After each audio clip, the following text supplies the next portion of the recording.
Alors salut, nous vous revoici encore ici pour vous représenter le schéma de la réalisation de circuits onduleurs.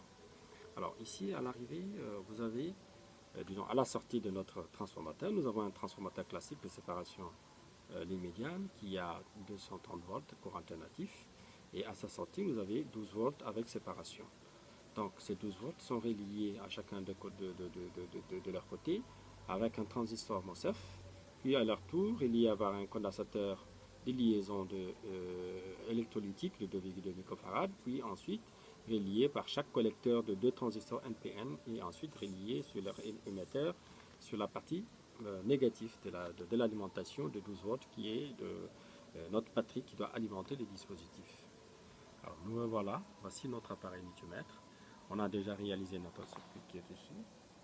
Vous avez le transistor MOSFET qui est représenté là. Vous avez le transistor NPN de 2 et vous avez les 2 condensateurs ainsi que les différentes résistances qui sont reliées sur la partie sortie de l'alimentation de 12 volts, bien entendu. Mais malheureusement, ici nous avons utilisé 2 batteries de 9 volts reliées en série qui nous donnent automatiquement 18 volts.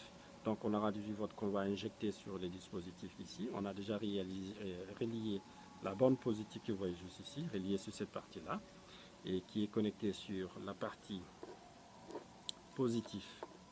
Vous voyez, la partie positive de notre batterie sur la première batterie, et la partie négative de la deuxième batterie est reliée ici.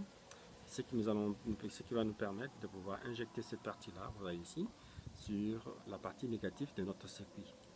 Donc, à sa sortie, on a relié quoi? On a relié les 2 bornes de notre appareil multimètre, que vous voyez juste ici, et qui va directement juste sur l'appareil multimètre. Maintenant, nous allons connecter les circuits et vous allez remarquer automatiquement, si vous voyez cette variation, c'est parce qu'il y a un circuit qui n'est pas bien connecté qui fait cette variation. Normalement, on doit avoir 220 volts juste.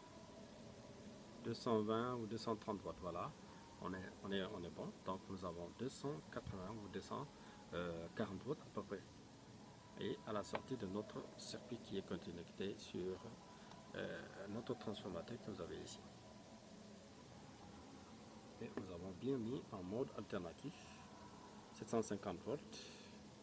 Et sur la sortie, vous avez 280 watts. Voici notre circuit ondulaire. Merci, à bientôt.